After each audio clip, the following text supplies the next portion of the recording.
bagaimana seorang ustadz menjelaskan silsilah Syekh Hasyim Asy'ari dengan Kiai Haji Ahmad Dahlan. Awal-awal saya cuek aja, terus saya tonton terus tulisan, loh kok ini menarik sekali. Itulah kesan pertama dengan Ustadz Adi Hidayat. Kita tidak perlu satu organisasi, tidak perlu satu sekolah, tidak perlu satu guru, bertemu dalam satu titik, mukhlishina lahuddin. Mudah-mudahan titik itulah yang mempertemukan kita. Kenapa Kiai Haji Hasyim Asy'ari mendirikan NU 31 Januari 1926? Karena merasa ketika Muhammadiyah sudah tampil 14 tahun sebelumnya, itu beliau melihat di NU itu nggak muncul-muncul ulamanya.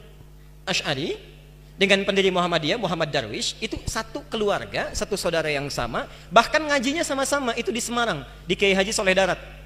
Dia ada 3 orang, Muhammad Darwish, kemudian Hasyim Asy'ari, satu lagi itu kakek buyutnya Cak Nun, MH Ainun Najib. Cuma 2 ini yang menonjol, karena menonjol, bagus baca kitabnya, soleh orangnya, itu langsung diperintahkan pergi ke Mekah, diberikan kitab. Kalau kakek buyutnya MH Ainun Najib, itu cuma diberikan cincin pada saat itu. Saat berangkat ke Mekah, berguru di guru yang sama, namanya Syekh Ahmad Khatib dari Sambas, dikenal dengan Syekh Ahmad Khatib As-Sambasi. Nah, setelah dilihat-lihat sampai kembali ke Nusantara di masa yang sama, itu Masya Allah, ternyata keduanya punya visi yang sama, tapi punya beda karakter. Yang satu senang praktek, namanya Muhammad Darwish, lantas pulang diganti nanti menjadi Ahmad Dahlan. Yang satu lagi senang menulis kitab. Nah, Hasyim Asy'ari ini menulis 19 kitab dalam hidupnya. Kami punya itu koleksinya, ada 19 kitab. Nah, sebelum beliau menulis dan mendirikan Nahdlatul Ulama itu, kayak aja Ahmad Dahlan kan senang praktek. Begitu pulang, menafsirkan surat Al-Ma'un, tidak tunggu nulis buku. Selesai kajian, buka pakaian luarnya, keluarkan uang yang dibawanya, sampaikan pada masyarakat, bikin rumah sakit, bikin pesantren, bikin sekolah, bikin macam-macam praktek. Hasyim Asy'ari mulai menulis. Saat meninggal Kiai Haji Ahmad Dahlan 1924, difikirkan oleh beliau, ini seorang sudah meninggal dunia, ulama belum bangkit, maka ditulislah kemudian kitab baru yang menjadi landasan lahirnya ormas baru disebut dengan Nahdlatul Ulama. Yang ingin saya sampaikan, kedua-duanya ini ternyata satu garis nasab yang sama, bertemu di Maulana Ishaq. Jadi kalau kita urutkan, maaf, Muhammad Hasyim Al-Asy'ari bin Abdul Wahid, bukan Kang Wahid yang ini ya, itu ada Gunawannya, ini lain. Bin Abdul Wahid bin Abdul Halim. Abdul Halim itu nama aslinya Pangeran Benawa, dikenal dengan Sultan Hadiwijaya, nama lainnya Joko Tingkir. Bin Abdullah bin Abdul Fattah bin Abdurrahman. Abdurrahman ini anaknya Sunan Giri, bukan Giri yang ini tapi. Nah, Sunan Giri ini anaknya siapa? Anaknya Maulana Ishaq. Nah, di Maulana Ishaq inilah nyambung nasabnya. Kiai Haji Ahmad Dahlan bin Kiai Haji Abu Bakar bin Kiai Haji Sulaiman bin Kiai Murtado bin Demang Jurang Juru Kapindo bin Demang Jurang Juru Sapisan bin Kiai Gerbek bin Maulana Ishaq. Siapa Maulana Ishaq ini? Maulana Ishaq ini adalah anaknya Ahmad Jumadil Kubra, salah satu wali yang dari 9 yang datang dari Mesir, dari 9 wali itu. Ahmad Jumadil Kubra ini siapa? Ini adalah salah satu wali yang punya 2 anak. Saya belum teruskan nasabnya.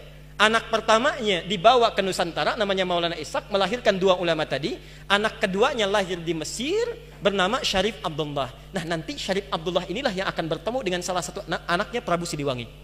Prabu Siliwangi Pamanah Rasa menikah dengan Nyai Subang Larang, punya 3 anak. Anak pertama Walang Sungsang, lahir 1423. Anak keduanya Rara Santang, lahir 1426. Anak ketiganya Raja Sengara, lahir 1427. Nah, hajilah kemudian Walang Sungsang dan Rara Santang di Makkah bertemu dengan Syarif Abdullah. Walang Sungsang ganti nama jadi Abdullah Iman, Rara Santang ganti nama menjadi Syarifah Mudaim. Jatuh cinta Syarif Abdullah dengan Syarifah Mudaim, menikahlah, pulang ke Mesir, tinggal 20 tahun, melahirkan anak bernama Syarif Hidayatullah. Berguru pada Syekh Ibnu Athaillah As-Sakandari. Pulang nengok kakek buyutnya, bertemu dengan Prabu Siliwangi. Saat itu tinggalnya ada di lingkaran Jati, maka dikenallah dengan saat itu dengan nama Sunan Gunung Jati. Nah, baik Ahmad Dahlan ataupun Hasyim Asy'ari itu berada di satu garis yang sama, dari Ahmad Jumadil Kubra bin Ali Zainal Al-Kabir bin Ali Zainal Abidin, keturunannya dari Al-Husain, Husain anaknya Ali, Ali suami Fatimah, Fatimah putri Rasulullah sallallahu alaihi wasallam. Tapi sampai hari ini tidak pernah Ahmad Dahlan disebut dengan Habib. Itu enggak ada. Kayak Ahmad Dahlan. Yang penting sikapnya seperti Nabi, tuturnya seperti Nabi, pandangannya seperti Nabi. Kullu mri'in bima kasaba rahin, itu pilihan kita semua.